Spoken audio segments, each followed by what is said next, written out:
mbahe message rero dusubike. Ni ukiza, ni urengera abababaye.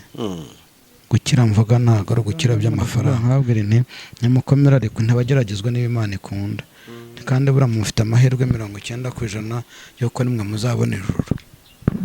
Uzo umuntu wihanganya akabigumamo agasenga agasonza akihangana ntagire uwasaba ntagire ate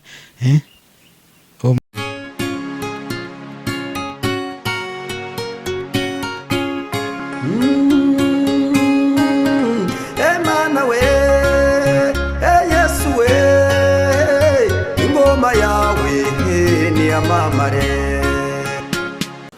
Reka tubasuhuze kandi tubifurize amahoro y'Imana, umugisha Imana itanga ubane namwe aho muherereye hose, abari mu Rwanda, abari hanze y'igihugu cy'u Rwanda, mwese mugubwe neza. Uwiteka Imana nabahereze umugisha. Uyu munsi nyuma y'iminsi myinshi twongeye kubana n'umukozi w'Imana, tumusanze muri pozisiyo tutajyaga tumusangamo cyangwa se mu bihe bitandukanye, ariko araza kutubwira amakuru yabyo neza. Reka tubanze tumusuhuze. Uraho neza umukozi w'Imana? Yesu nashimwe cyane. Amakuru y'iminsi myinshi, turimo dusoza umwaka. Ushoje umwaka umeze ute? uri mu mbese tubwire amakuru y'iminsi.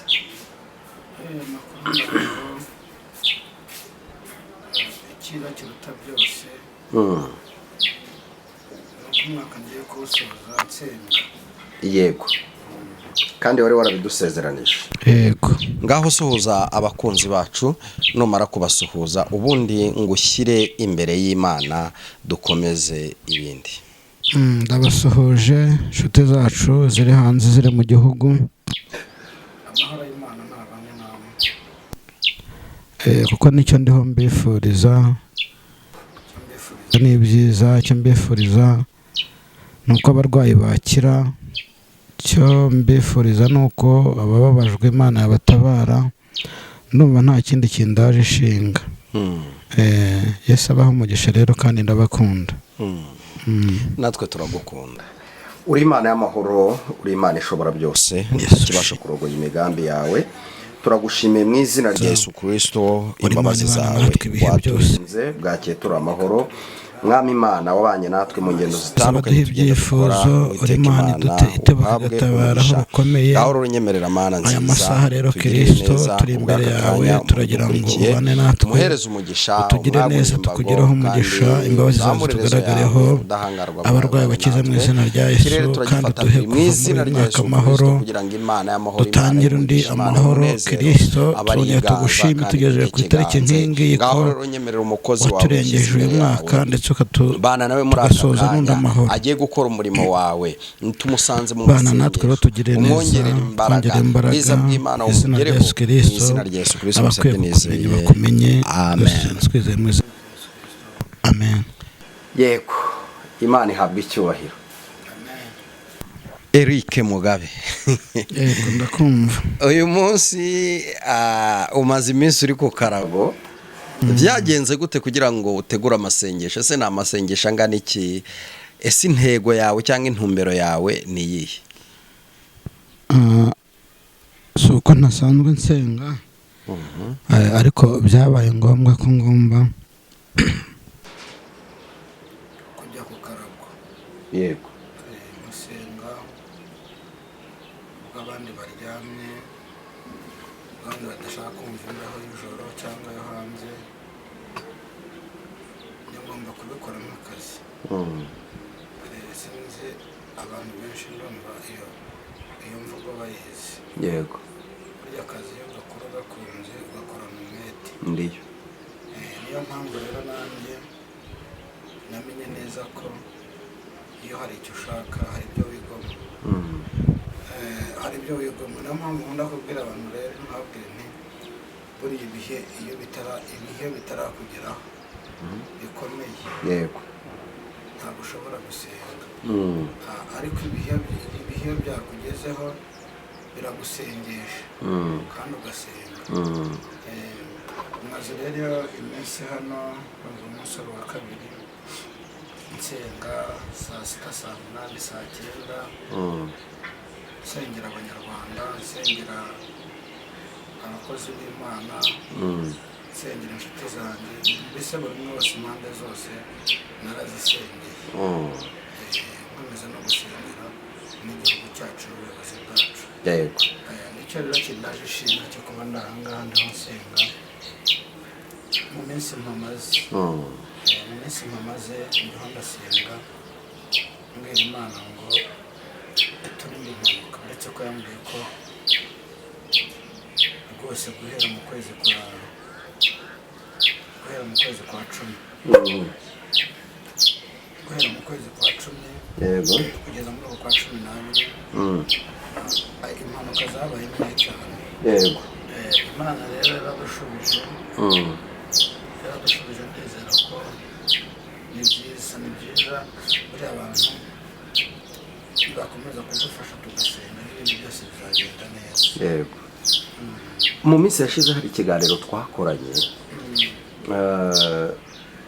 uvuga ku isaha ya saa 10 za nimugoroba. Yego, abantu bakomeje kubaza ngo iyo saha tuzayisenga dute, ese ni ukuba umuntu ari mu kazi agahagarika ibyo yakoraga, ese bizagenda dute? Muri rusange ndagira ngo abantu banditse zo comment babaza ati ese iyo saha tuzayisengamo dute. Gusa yenda hari icyo ndi busubize, hari abashatse kubibyazamo ikindi kintu, baravuga ngo kuri iyo saha hazaba iki. Kuri iyo saha nta kintu kizaba, ahubwo we yatanze message avuga ko ari amasaha meza Imana yatanzeho umuntu ashobora kwiyunga nayo akabona ubutabazi, nimba ntibeshye. Niko bimeze. Navuze ko ari isaha nziza yo gusengera Imana yamaye yuko mugomba kugira gute gusenga. Yuko tugomba gusenga, yuko mugomba gusenga. Yego. Ntabwo ari mwe mwenyine kandi nanjye sinjyenyine. Tugomba gufatanya isengesho tugasenga. Kuko niko nayo nabwiwe ngo mbabwire dufatanye dusengera iyo saha y'isa 10 kugeza saa 11. Ndetse nongeraho ngo n'uwaba ari mu kazi wese ntibyamubuza gusenga, ntabwo yahagarika ibyo yakoraga, naho waba ugenda naho waba uhagaze, ntabwo gusenga byanga. Ntabwo gusenga byanga. Ngira ngo abantu tubyumve neza uko message yatanzwe nuko nguko. Yego. Yego, urakoze cyane. Nuko ndagira ngo ababitubajije yenda baraza kuba babisobanukirwa neza, bamenye ko ntabwo ari ikizaba, ahubwo ni amasaha meza yo gutabarwa. Ni amasaha meza yo gutabarwa, ni amasaha meza yo kwiyunga n'Imana, nkuko n'ubundi hari n'abasenga saa 9 z'igitondo. Nabo bafite uburyo baba barabonye mu iyo message ishobora gutuma basenga ayo masaha. Ibyo rero ndibaza nta kibazo kibirimo, nta nubwo abantu bakwiye kubyibazaho cyane, kuko gusenga nibwo buzima kandi gusenga ni imibereho. Abantu benshi barabizi. Uti Imana yarambwiye ngo impanuka zaragabanutse. None urimo urasenga kugira ngo n'izindi zikiboneka hirya no hino nazo zihagarare. Zaragabanutse cyane ko na polisi yabikubwira ko zaragabanutse.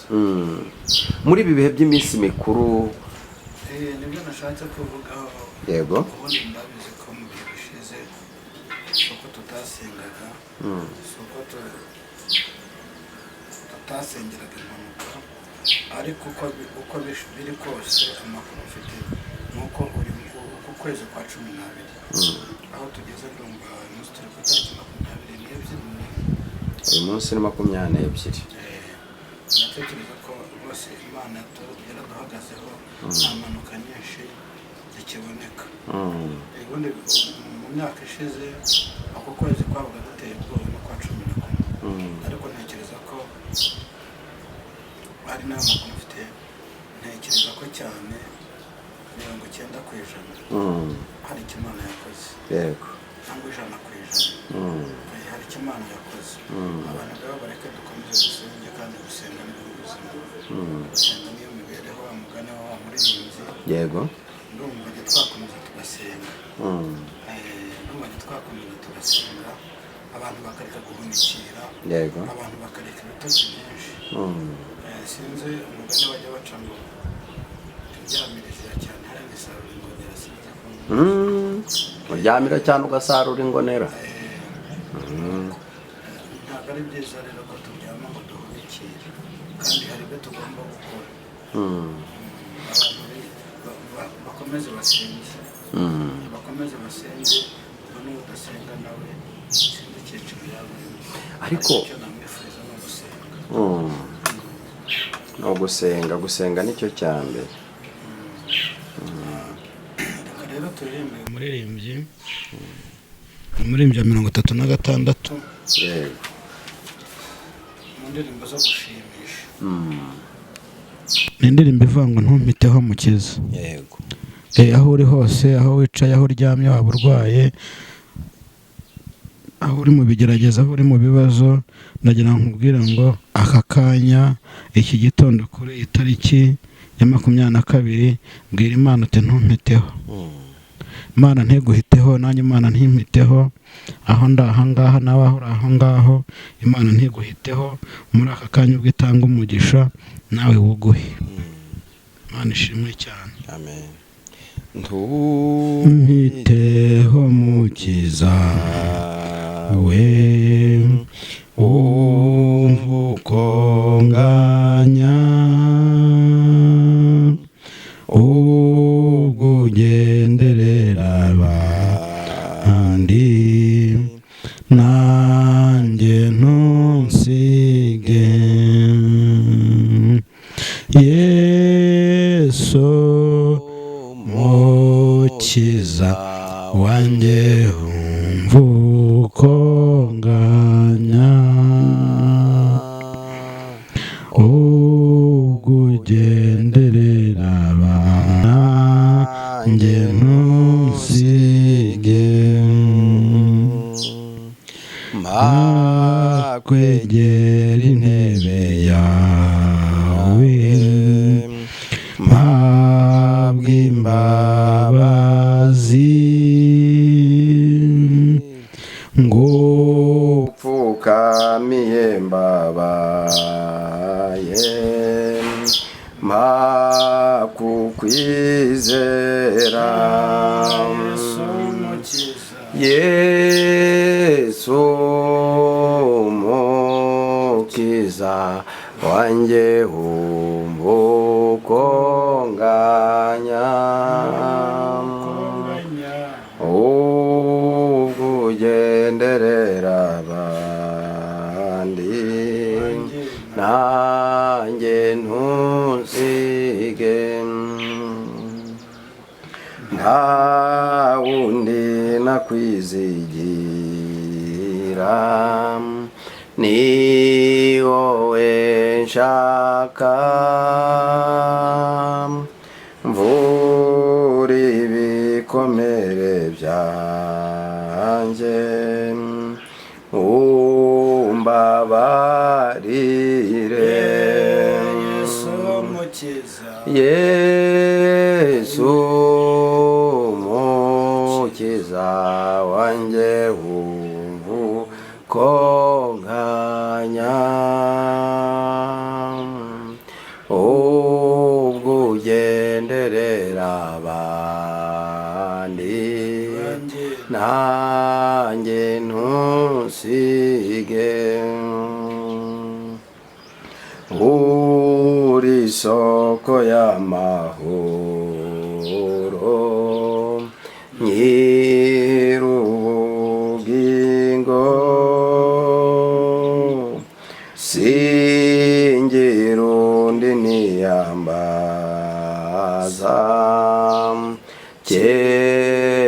keretse wowe Yesu mukiza wanjye umbukonganya ubwo ugenderera abandi nanjye ntusige. Amen. Ndaririmba neza ngo uri kugendera abandi mu Yesu nanjye ntusige. Yesu ashimwe cyane. Amen. Imana ibwira imigendera abandi natwe ntidusige. Amen. Amen. Imana ibwira imigendera abandi ntisige abarwayi, ntisige abababaye, ntisige abababajwe. Imana y'amahoro iturengere kandi ntidusige. Ntiduhiteho. Amen. Amen. Imana ntiduhiteho muri aka kanya muri iki gitondo. Imana ntiduhiteho. Yego. Ikomeze ibane natwe ibihe byose. Reka rero turebe muri Yesaya ibice 45. Yego. Umurongo waho wa mbere. Reka dusome mu izina rya Yesu dusomere. Yego. Reka dusome twumve icyo Imana ishaka kuvugana natwe muri aya masaha. Ibi nibyo Uwiteka abwira Kuro, uwo yimikishije ibi nibyo Uwiteka abwira Kuro, uwo yimikishije amavuta. Uwo yimikishije amavuta. Ati ni wowe mfashe ukuboko, ni wowe mfashe ukuboko kw'iburyo, nkamuneshereza amahanga ari imbere ye. Amen. Haleluya. Hangane gatowe. Ndagira ngo mbabwire ngo ubu muri uyu kwezi kwa 12 abantu basenga Imana idufashe ukuboko. Haleluya. Amen. N'amahanga ari imbere yacu. N'abanyamahanga bari imbere yacu. Abantu babyumve neza, buriya abanyamahanga n'abantu batemera, batizera. Buriya niyo mpamvu abatugerageza. Niyo mpamvu nkunda kubwira abantu nkabwira ngo ikintu cyose wasengera udafite kwizera ntacyo byaba bimaze. Abo rero nabo bari mu banyamahanga. Kuko usenga ntiwizere uburohira ubusa. Iyo usenze ugashyiramo ngo ariko Mana, ubwo wamaze kubyica. Vuga uti Mana ndizera ariko oya, ntago ku Mana ari kwibaho. Ubwo washidikanyije. Yego. Komeza. Nkamuneshereza amahanga ari imbere ye. Kandi nzakenyuruza abami kugira ngo mukingurire inzugi. Kandi n'amarembo ntazugarirwa. Haleluya. Imana ishimwe cyane. Amina. Imana ishimwe. Haleluya. Nzakujya imbere ahataringaniye mparinganize. Nzamenagura inzugi z'imiringa. N'ibihindizo by'ibyuma nzabicamo kabiri. Nzaguha ubutunzi buri mu mwijima. N'ibintu bihishwe ahantu hiherereye. Kugira ngo umenye ko ari njye Uwiteka uguhamagara. Amen. Mu izina ryawe. Haleluya. Yewe Mana ya Isiraheli. Mana ishimwe cyane. Amina. Yesu ashimwe cyane. Amina. Sengera abantu bose bafite impano, Imana ibaha umugisha. Amina. Abantu bafite impano, abantu Imana yereka ibihishwa abandi batabona. Yego. Mana ishimwe cyane. Abo bantu aho bari ndabakomeje. Muhumure, Imana irabakunda. Yego. Imana iradukunda. Komeza. Kubw'umugaragu wanjye Yakobo, Isiraheli natoranije. Uhamagaye mu izina ryawe. Uhimbye izina nubwo utigeze kumenya. Ni njye Uwiteka nta wundi. Yesu ashimwe cyane. Ndagira ngo mbwire abantu bamenye ko Uwiteka hari nta wundi, kandi niwe wenyine niwo kwiringirwa. Ntabwo abantu dukwiye kwiringira ibigirwamana, ntabwo abantu dukwiye kwiringira bitazatugira umumaro. Ntabwo arega nubwo turi mu isi, ariko hari igihe kigiye kugera, hari igihe kigiye kugera tukagera aho twicara tukaruhuka, aho tutazongera kubaho tubabajwe n'inzara, tutazongera kubaho tutivuga, tutava ngo turahinga, tutazongera kubaho tutava ngo turashakisha, tutazongera kubaho tutava ngo ntitwize, tutazongera kubaho tutavuga ngo dukeneye iki. Yesu ashimwe cyane. Amina. Ibyo byose rero kugira ngo bigereho, ibyo byose kugira ngo uzabyicaremo wumva unezerewe, uvuge uko biri kose, hari icyo nakoreye kandi ndakibonye. Yesu ashimwe cyane. Buriya abantu dukorera abandi, ugakorera umuntu akaguhemba neza. Amen. Amen. Ukamukora akaguhemba neza, akazagira igihe akakwambura, ariko Imana yacu ihemba neza, twongera ngo ntinambura. Yego. Amen. Imana yacu ntiyambura. Amen. Haleluya. Amen. Imana yacu ntiyambura, ihemba neza, ntiyambura. Sinzi Nikolasi ijya bivuga niba muyizi. Ihemba neza ntiyambura. Ayiwe ngo ihemba neza ntiyambura. Ihemba neza ntiyambura. Mana yacu ihemba neza ntiyambura. Ihemba neza ntiyambura. Amen. Buriya uko biri kose, buriya umuntu asika, buri muntu byaza azi ko ushonje, akakuzanira agafuka k'agahunga, akakuzanira k'umuceri, mbese buri kimwe cyose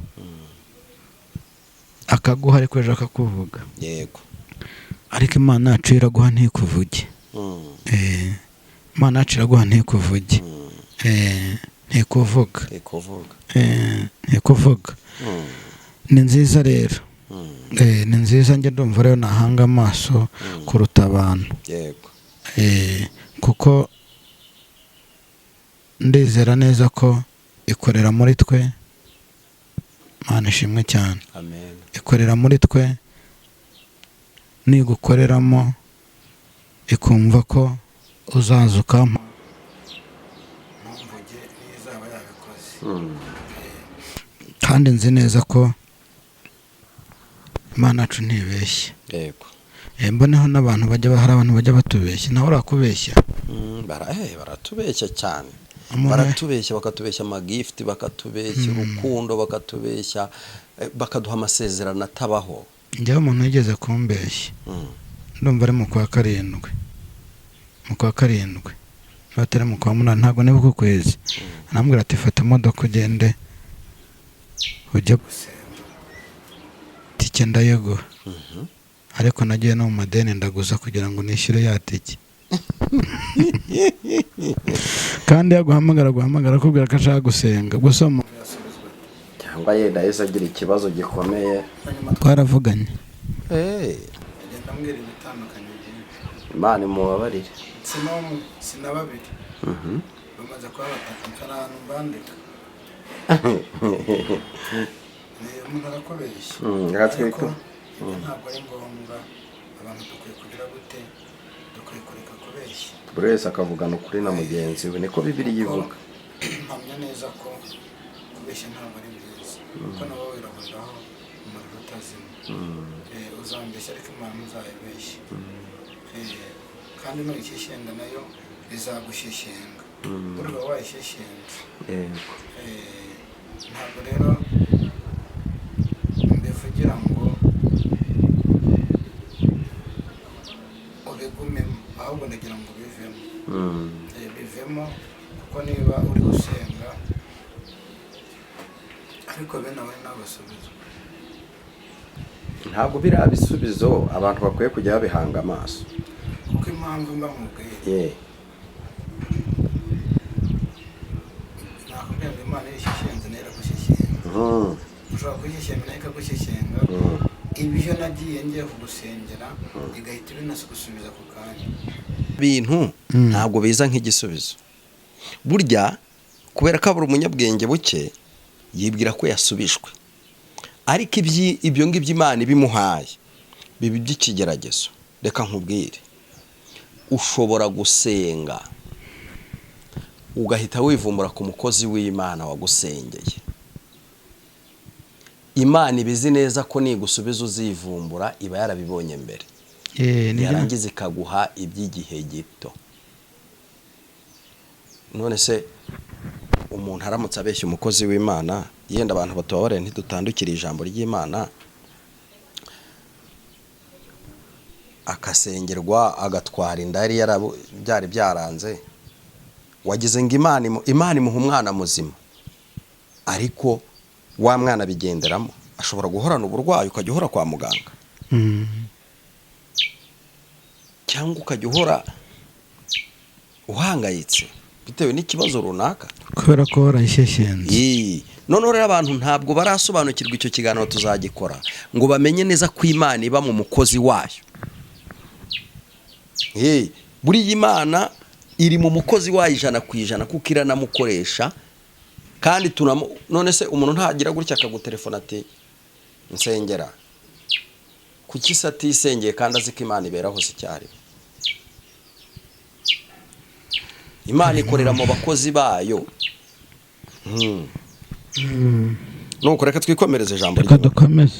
Ninjye Uwiteka nta wundi, ngo ninjye Uwiteka nta wundi, nta yindi Mana ibaho atari njye, nta yindi Mana ibaho atari njye. Nzagukenyeza nubwo utigeze kumenya, kugira ngo uhereye iburasirazuba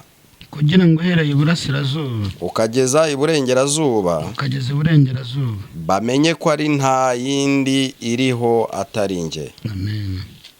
Ninjye Uwiteka nta wundi ubaho. Nishimye cyane. 7 ninjye rurema,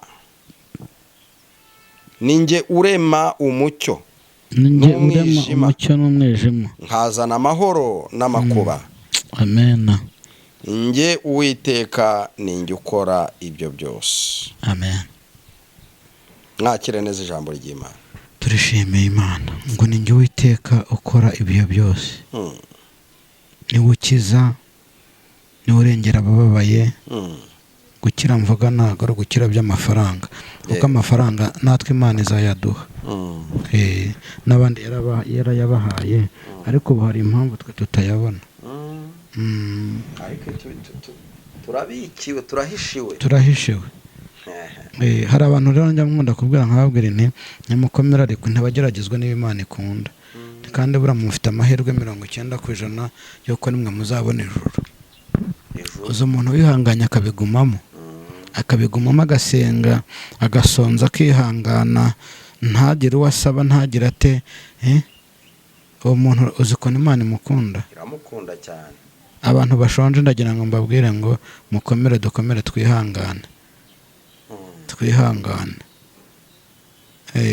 Hari igihe abantu babumva bakavuga bati se umuntu asonza gute? Umuntu arasonza, niba utarasonza uzasenge Imana ntibizakugereho. Ariko bigomba no kukugeraho nawe ukabyumva. None se wagize ngo inzara nutayikugeraho uzasenga? Byanga byakunda buri wese Imana ifite agahondesho. Buri wese agira agahondesho ke. Nutanasonza ntuzabura ibindi biguhonda bigira ngo bikugeze ku Mana. Ntago rero imibabaro yose ari uko ari ya Satani. N'Imana nayo igomba kugukebura. Irabyivugiye mu ijambo ryayo. Itanga amahoro yangize igatanga n'amakuba cyane. Abantu rero babimenye, abantu bareke kwiganyira. Sindirebevuga ngo ayiwe ngo bwira abantu bareke kwiganyira. So yizi se nako ntabwo n'abandi benshi barayiziye korasi. Ngo bwira abantu be kwiganyira. Abantu rero tureke kwiganyira kubera ko abantu be kwiganyira gutabarwa kurabonetse. Ariko rero gutabarwa kurabonetse. Nukuri pe. Ndabona ikirere kimeze neza. Gutabarwa kurabonetse. Kwabonetse pe. Abantu bahumure. Yego. Bahumure.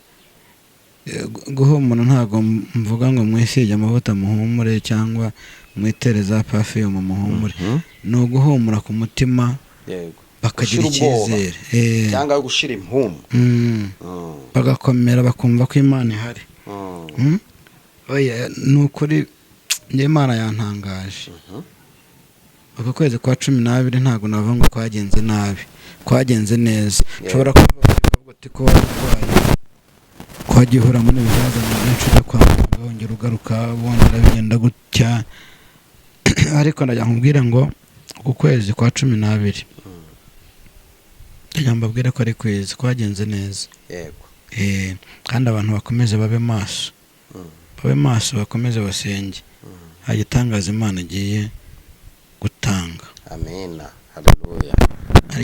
Uyu mwaka uratandukana n'indi myaka. Ushobora kuba warawutangiye nabi, ushobora kuba warawutangiye neza, nyuma wagera hagati y'ibikanga, ariko ndagira ngo ku kwezi kwa 12 hari ikimenyetso cy'ibyiza ugiye kubona. Amen. Imana igiye gutanga ikimenyetso cy'ibyiza muri uku kwezi kwa 12 ku bantu basenze. Ari amasengesho navuze isaha y'isa 11, isa 10 kugera saa 11, ndetse n'abantu tubana kenshi tuvugana saa 6 za nijoro, saa 7, saa 8, saa 9, saa 11. Barahari. Hari abo tuya tuvugana twandikirana. Yego. N'abimana ibaha umugisha. Imana yambwiye ngo mbabwire ngo muratabawe. Amen. Hari ukuntu mba ndimo nsenga muri ayo masaha najya kubona nkabona nka message y'umuntu. Yego. Nkamwandikira, namwandikira nkabona ahise ansubiza. Nkibaza se wajya ngo twe dusanzwe twandikirana. Bira ni ikikwereka ko Imana muri kumwe. N'abantu bariho barota inzozi. Hari abantu barimo barota inzozi, bakarota inzozi babona Imana ibagirira neza. Ndagira ngo mbabwire ko mugiye gutabarwa. Amina. Reka mbahe message rero, hanyuma dusoze ikiganiro. Mbahe message rero dusubike ijambo ry'Imana. Ntago ari amagambo. Njya nkunda kumva n'abapasiteri bavango ngo reka twumve amagambo y'Imana.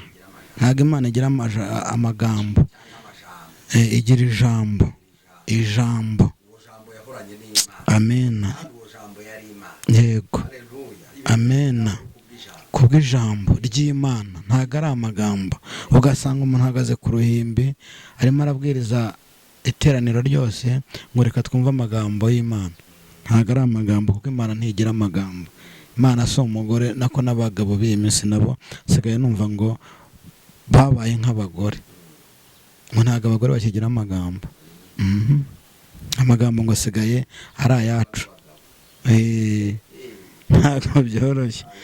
Imana y'amahoro tuhagarareho. Ni ukuvuga ngo hari ibyiciro abagore bavuyemo ariko bisigara ku bagabo. Imana iturinde amagambo rero. Imana iturinde amagambo, kuko ntago dukwiye kugira amagambo n'abagore barayaretse. Imana rero nta magambo igira, Imana igira ijambo. Reka mbahe message rero, ntago ari mbi, ni nziza. Ndabisubiramo none nabikomojeho. Imana y'amahoro yambwiye ngo mbwira abanyarwanda, yambwiye ngo mbwire abantu. Amen. Yuko igiye kwitamurura. Imana igiye kwitamurura ku barwayi, ngo ariko wowe wagize gushidikanya asaba Imana imbabazi. Uwagize gushidikanya wese muri uyu mwaka tugafatanya gusenga akagera agacika intege ngo Imana yambwiye ko inkijije, ngo none ntago irankiza. Ndagira ngo mbabwire ngo telefone yanjye ni yayindi, ni 0788 966 9karindwi 41 0788 966 9karindwi 41. Mpamagara waturusaba Imana imbabazi kugira ngo nawe urangizanye n'uyu mwaka wamajije gukira, wamajije kumera neza. Kuko abantu Imana igiye gutabara abantu benshi, kandi Imana igiye guhindura byinshi kuri uyu mwaka. Hari ibintu Imana igiye gukora, muzawurya neza, muzabarya, muzawusoza neza amahoro, iyo niyo message mfite. Yesu abaho umugisha, murakoze. guha ikaze kugira Mana yacu, Imana yo kwizerwa, Imana yo kwiringirwa, Imana tutabangikanya, ibigirwamana, urihagije, urishoboye, ni wowe turinduka turengera, ukabana natwe, ukabana n'abarwayi, ukabana n'abababaye, ukabana n'imfubyi, ukabana n'abapfakazi. Mu izina rya Yesu Kristo rero turasenze, turizeye ko uyu mwaka ari umwaka w'ibyishimo tugiye gutangira, ari umwaka w'umunezero. Utubwiye Kristo ko uyu tugiye kuwusoza neza, nta mubabaro, nta gahinda. Urakoze urakama, urakoze kubanye natwe, urakoze kandi ko dutangiye umwaka ndetse n'utushoje amahoro, tugushimire ugashimira igihe tuzi neza yawe. Ngaho rero turasenze kandi twizeye ko tubikoze mu izina rya Yesu Kristo, amen. Imana amahoro niguhereze umugisha ku bw'isengesho ryiza udusengeye na message nziza utambukije. Uwiteka Imana akugirire neza cyane. Wakoze kubana natwe. Nimba utarakora subscribe, ukora subscribe. Niyo nkunga tugusaba, nyamuneka, kugira ngo ubutumwa bwiza bujye bukugeraho hakiri kare. Iyo ukoze subscribe nicyo bisobanura. Imana ribagirire neza. Shalom.